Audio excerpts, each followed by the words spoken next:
What's going on? This is Ryan with Automatic Comics, and up next, got an awesome video here, a little bit of everything.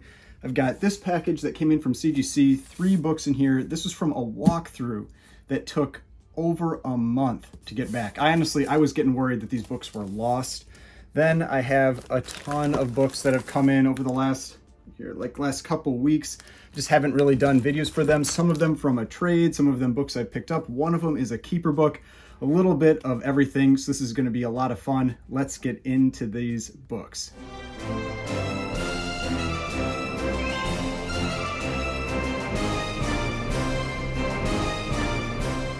All right, so before we get started, please remember to hit that like button and hit the subscribe button if you'd like to see more content like this.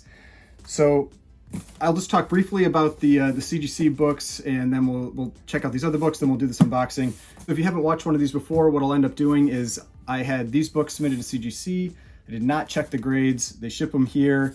Then I reveal the grades on video with you all, and then we get to see how I did on my estimates, and we'll see how this one goes. And like I said, this one was a little frustrating because it was a magazine walkthrough tier. On their site says 4 days. When I sent them in, 5 days right now, and it took over a month. They had it in their system on 10/19 and they shipped them out on 11/22. So not really acceptable in my mind for how much those cost to get graded. But first, let's go over these books that I've recently picked up. Some awesome books in here. First, I've got 5 Raw books.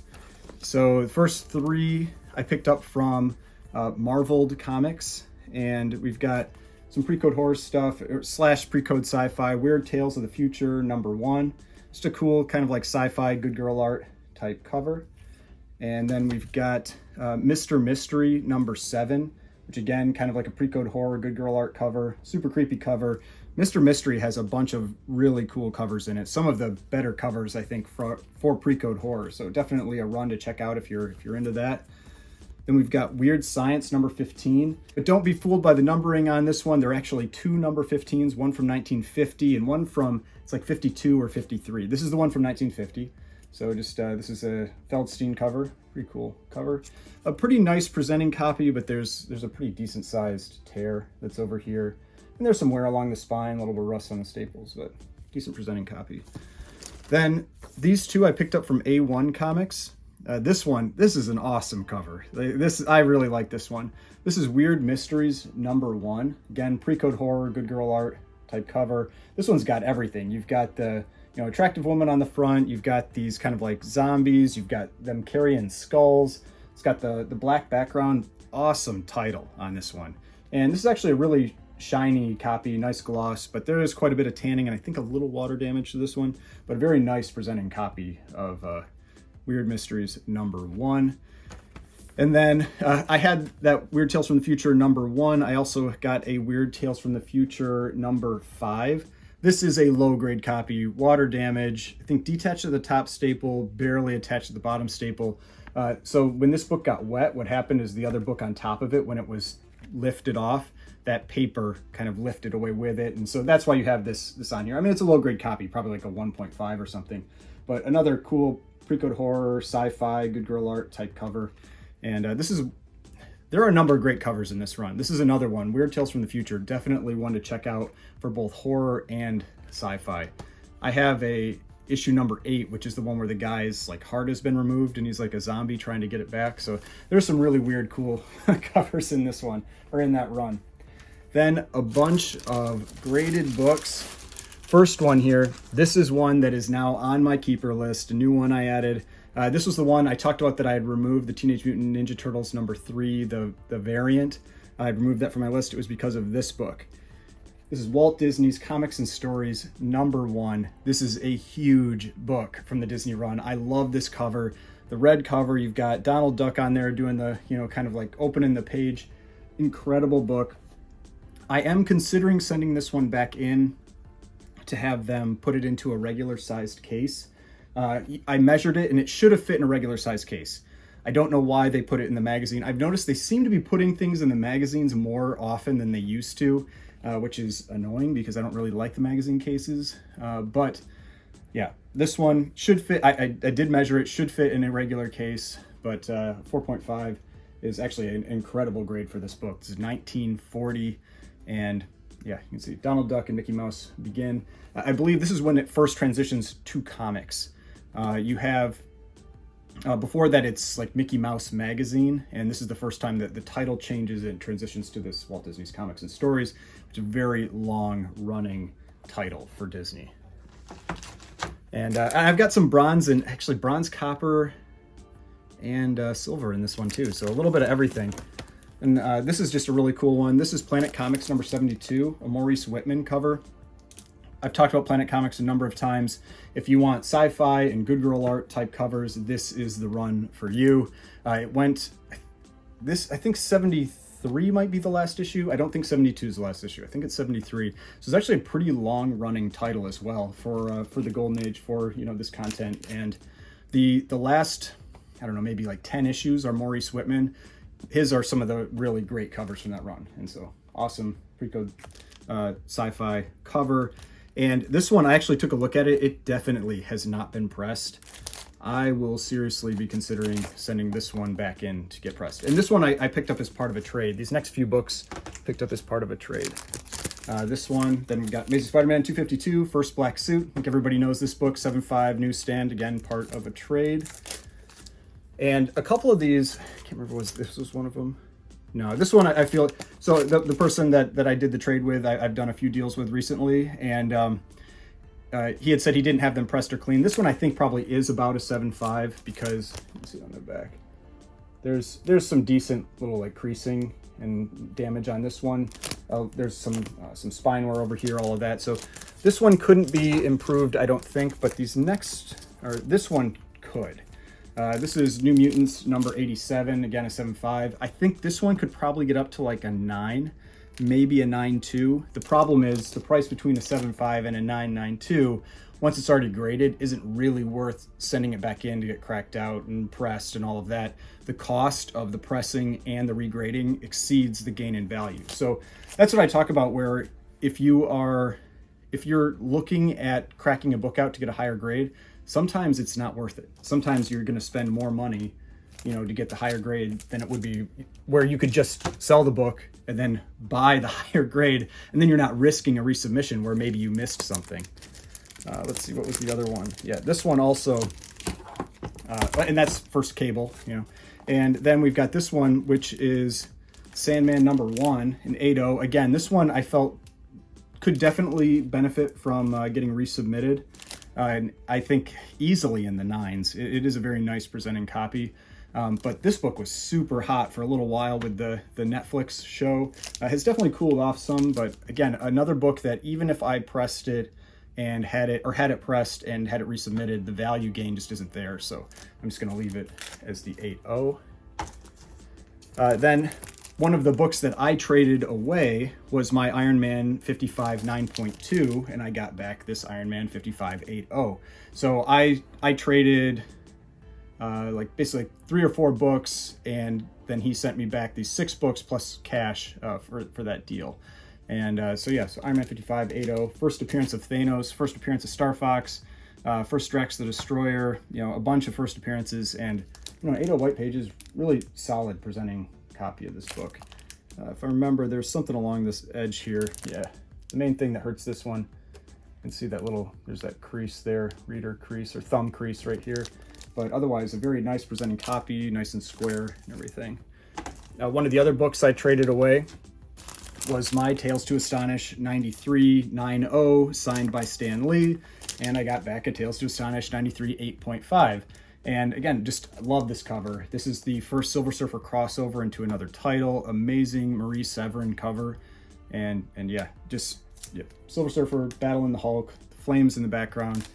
Lots of great stuff about that cover. Then I had 4 more books that I picked up. These are all Silver Age. First one here is Fantastic Four number 36 in a 6.5. First appearance of the Frightful Four, which is Medusa, I think the Wizard, Paste Pot Pete, and Sandman. But yeah, 6.5, cool book. Do I think that we'll ever see this group in the MCU? Maybe. I don't know. I don't feel like we're gonna get Paste Pot Pete unless it's kind of like a joke, even though I think that would be pretty fun. But yeah, Fantastic Four 36. And I've talked about this before. I've been pretty cautious about buying Silver Age books recently, but if I see something for a great deal, I'll still pick it up. Probably paid a little too much for this one because this character is definitely cooled off. But this is X-Men number 6, but a nice grade, a 7.5. Just a Submariner crossover, you know, crossover Submariner with the X-Men. So yeah, 7.5. Pretty solid grade for that. I mean, because that's early X-Men. And then another 7.5. This is X-Men number 8. It's first appearance of Unis, the Untouchable, the character that everybody makes jokes about whenever this book comes up for sale. But yeah, another one, 7.5, just a nice early X-Men. You know, X-Men number 8. Like, as these books are coming down, if I feel like they're getting back into that range or below or have overcorrected where they were previously prior to the comic boom, definitely books that I pick up. And the last one, a little bit of spec on this book. I have no idea how much is really going to come of that, but then we've got X-Men number 10, which is the first appearance of Kazar and Zabu, and the first appearance of the Savage Lands. I also had one of these that came back recently in a CGC unboxing. But yeah, 5.5, you know, nice presentable mid-grade copy of this book. All right, so now, that's all the books that I've picked. I picked up a lot of books recently, and I've got a big group of books coming in that I'm going to do a completely separate video about that I think is going to be really fun. But now let's get into this CGC unboxing. I always love doing these. And all these magazines, all these books were pressed and cleaned by The Comic Book Presser. I'll put his information in the details of the video, so make sure to go check him out if you're looking for any pressing or cleaning with your comics or magazines. So these were 3 of the exact same book that I sent in to CGC. I used their magazine walkthrough tier because I had heard how slow all their other tiers were. Their other tiers just awful turnaround times.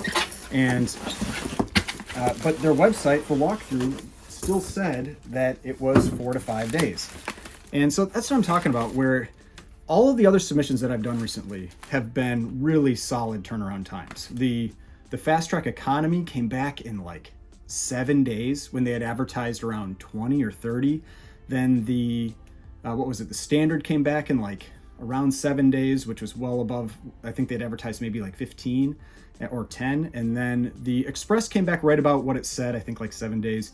The walkthrough was actually a little slow. That was the comic walkthrough that took about 7 days, and they had advertised I think 4 or 5.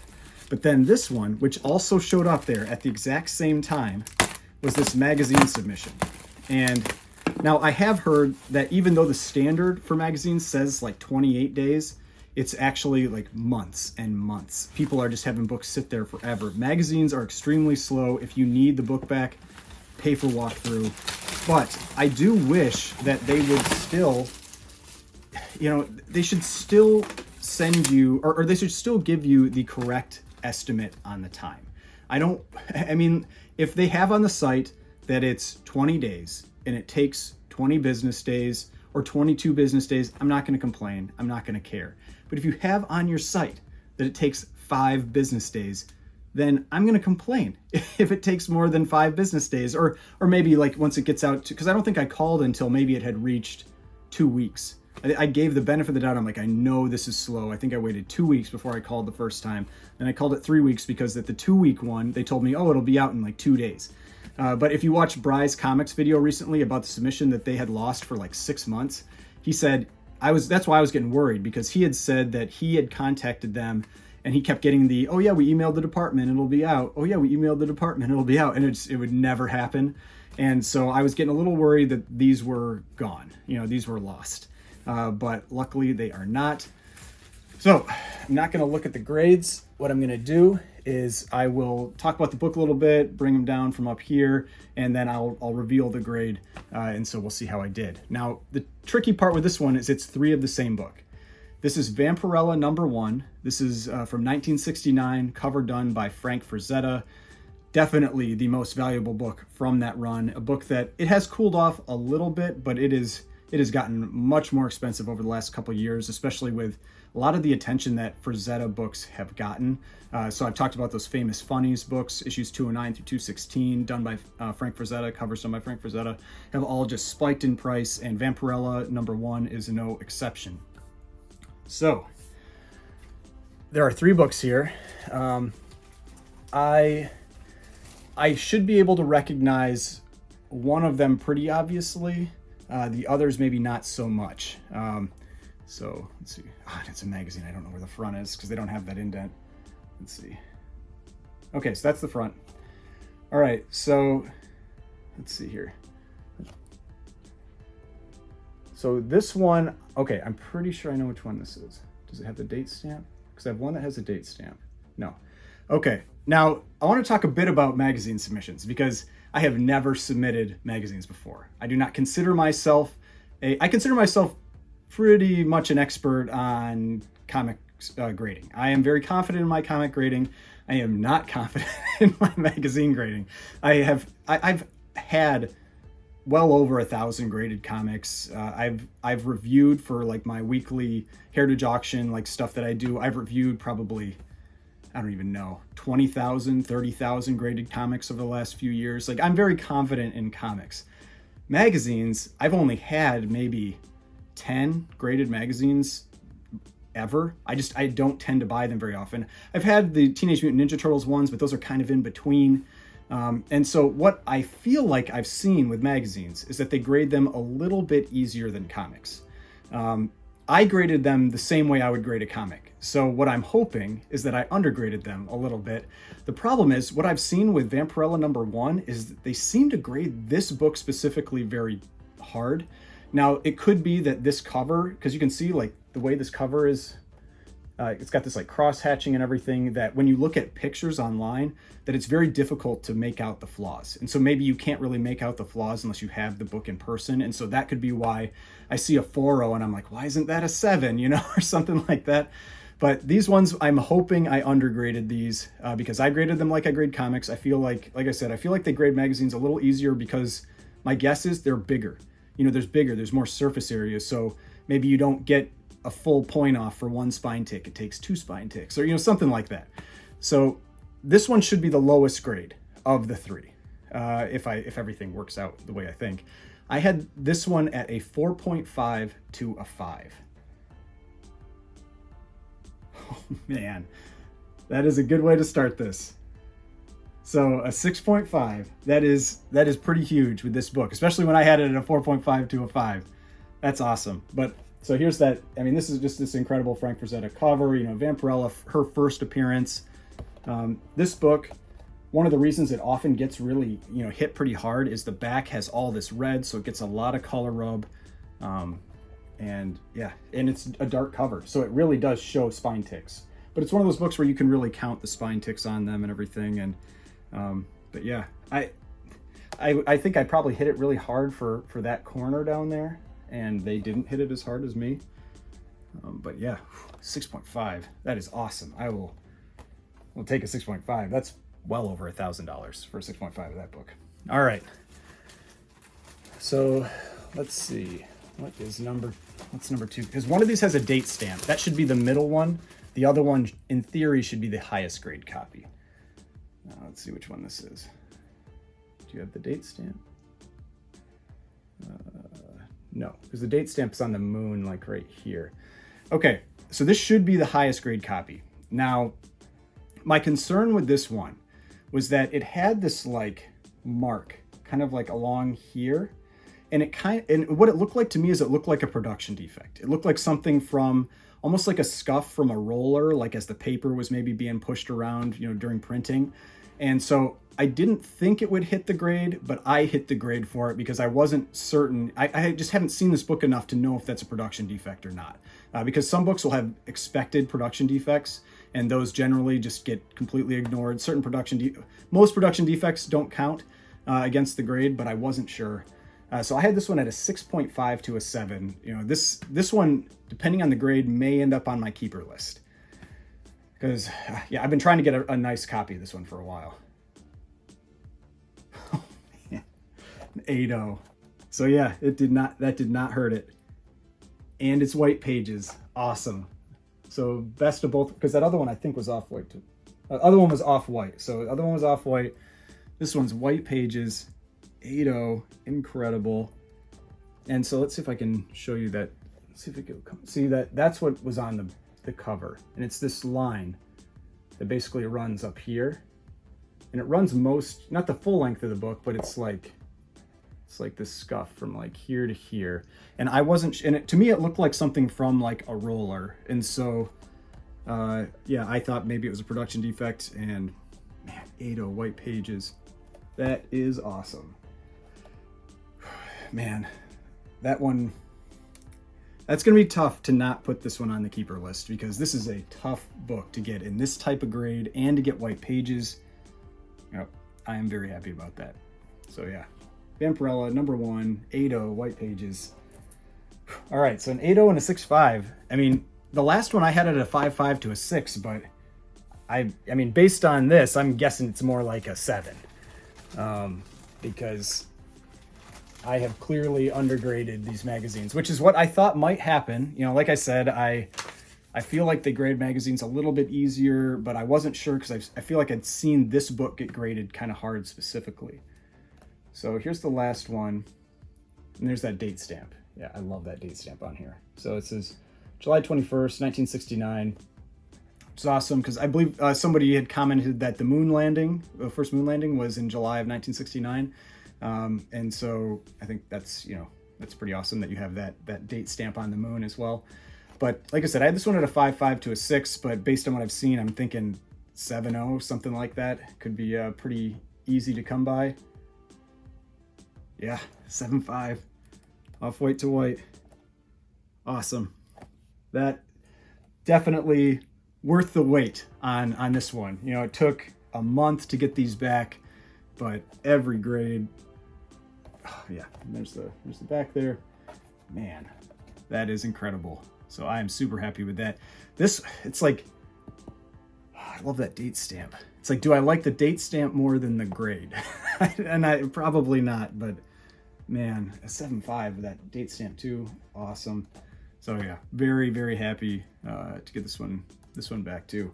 But yeah, 3 copies, Vampirella number 1. I had a 4th raw that I ended up selling because I was like, you know, I didn't feel like it was worth sending in to get graded. Now maybe I realized that I probably undergraded it, and it probably was a lot more expensive book than I sold it for. So hey, congratulations to whoever picked up that raw book for me, because it's probably a lot nicer than, or a lot better grade than I had sold it as.